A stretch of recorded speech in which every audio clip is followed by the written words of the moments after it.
So a stimulus deal has officially been reached. Jeff Stein gives us the details of that deal. Taking a step back, some big picture things in the deal. $300 a week unemployment insurance, $600 per person checks. That includes kids, by the way.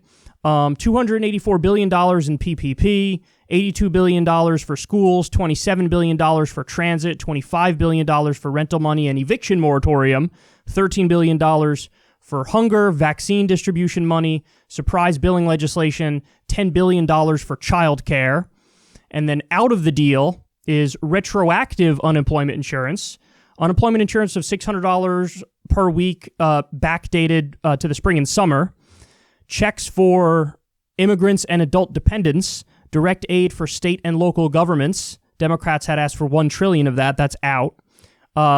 The Republican liability shield, that's good. That means that, you're not bending over and giving the corporations everything they want. And hazard pay for essential workers is also out of the deal.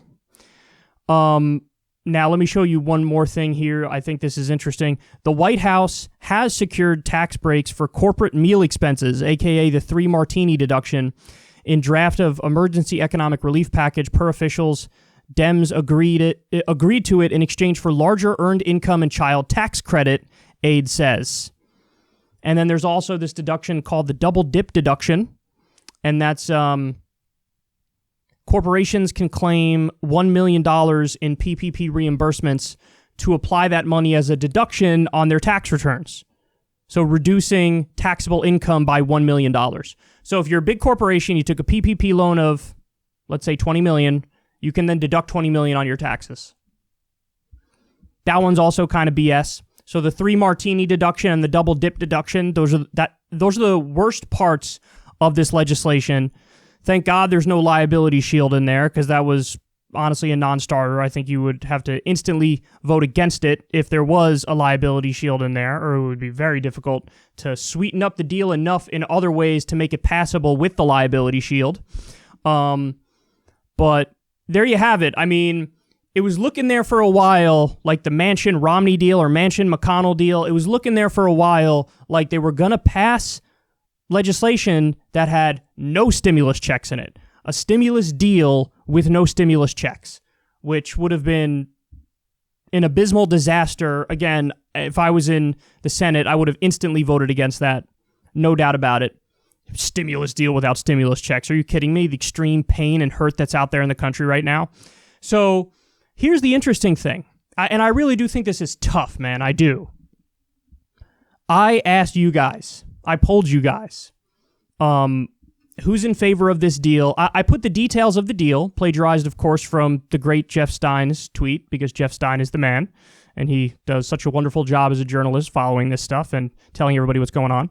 So I plagiarized his tweet, threw it up there in a poll, and said, how would you guys vote? Would you vote yes or would you vote no? The results are amazing. So there were 18,767 votes. That's a lot of votes, and I only did like a 3-hour poll. And based on the things that are in the deal, the percentage of people who said they'd vote yes, 50.9%, and the vote no's are 49.1%. It's almost a dead tie. Vote yes ever so slightly edges out vote no. It is incredible. Now, here's why I think this is a really, really difficult issue. Because we're now at that place, okay, where this is all you're going to get. That's it. It's done. It's over. There are no more like procedural jiu-jitsu maneuvers that you could try to force something else in there. There is no going back to the drawing board. This is it. Now, I agree with what Bernie Sanders and Josh Hawley did. In fact, I would go further. They tried to do legislation of $1,200, a one-time $1,200 check. So they wanted double the amount for stimulus. Even their proposal was a little weak because it wasn't recurring. It was one-time payment, just like the former stimulus package. So, but that got blocked. Ron Johnson blocked that. Any senator could block it. Ron Johnson blocked it. Very like Ayn Randy type Republican. So this is what we got. Like, this is the deal. it is what it is, and it's either going to be, being as realistic as possible, it's either going to be this or nothing. So that's why this is difficult, because it's obviously bare bones, terrible, I would definitely say it's not as bad as the CARES Act, in my opinion, because the CARES Act was just too much loaded up to the brim with giveaways to corporations. I think it was Naomi Klein's shock doctrine with the CARES Act, how you basically gave the Fed the green light to totally socialize the stock market, $5 trillion worth of spending. You gave Steve Mnuchin leeway to determine where a lot of this money goes. It was basically a giant corporate bailout, and then, like, for example, they gave a lot of money to Boeing, billions of dollars, and then Boeing turned around and fired tens of thousands of people anyway. So I think the CARES Act was more clearly bad. This isn't as bad because the corporate hack provisions, the corrupt provisions, are not nearly as prominent as they were in the CARES Act. And at least in terms of the stuff that made it in the deal that Jeff Stein laid out here for us, a lot of this stuff is just good. So remember, we were talking about how Pelosi should have taken the $1.8 trillion deal before the election. And Ro Khanna was the only Democrat who stood up and said, you need to take this deal, you're crazy. That deal was way better than this deal. But this deal, like I said, $300 a week in unemployment insurance, $600 checks per person, including kids, $284 billion in PPP, $82 billion for schools, $27 billion for transit, $25 billion for rental and eviction moratorium, which is necessary, $13 billion for hunger. Then you have vaccine distribution money, surprise billing legislation, $10 billion for childcare. So even though this is like weak, bare bones, bottom of the barrel stuff, you're kidding yourself if you think like a lot of this stuff isn't completely and utterly and devastatingly necessary at this moment in time. Where if it's this or nothing and we go the nothing path, hello, new Great Depression. I think we're already in the new Great Depression. But this would exacerbate it. And you would be adding to the poverty, the pain, the degradation if you don't take the deal. So ultimately, how do I view this fight? Honestly, I view this fight a lot like Obamacare. What I mean by that is the Democrats botched it from second number one with how they negotiated, how much they were willing to give away, how terrible they are. They kept, they went from $3 trillion to $2 trillion to like $900 billion, and it was just down, down, down. Like, they are the worst negotiators on the planet. But at the end of the day, like, if I was in Congress or I was in the Senate and the Democrats had already botched everything 15 ways to Sunday when it comes to the negotiation for healthcare, and the very final deal on the table was what it was, Obamacare. On the day, would I have voted for it? Yeah, I would have done what Bernie Sanders did, and I would have voted for it.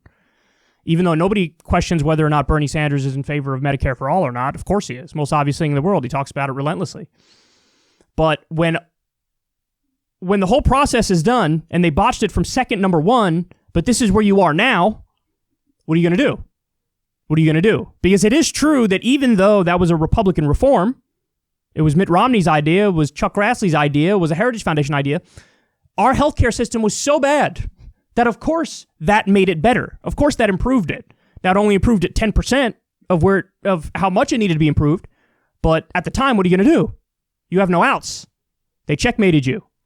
And so would you take the tiniest incremental improvement over nothing? Of course you would. Of course.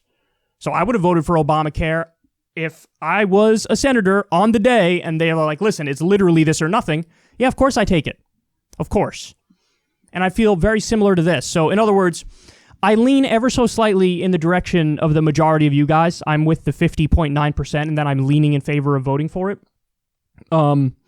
Because literally it's this or nothing, and it's like, there are people out there who are like, fuck, give me 37 cents and a Pop-Tart. Give me anything. I'm dying over here. I'm starving. This is horrendous.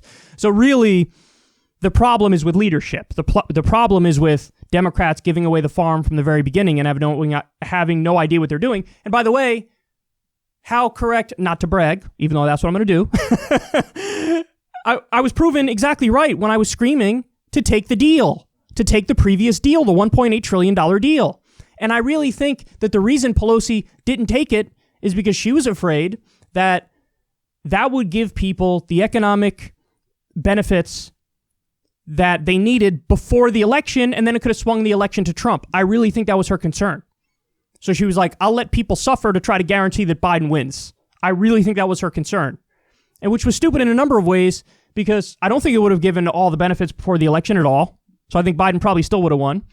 And also, the blame is now on you, when if you accepted the deal, McConnell would have blocked it anyway, and the blame would have been on him. So, should have taken that deal for sure. Absolutely, you should have done that. And if not that, you should have done what I've been screaming for them to do for a while, which is just pass a clean stimulus checks bill.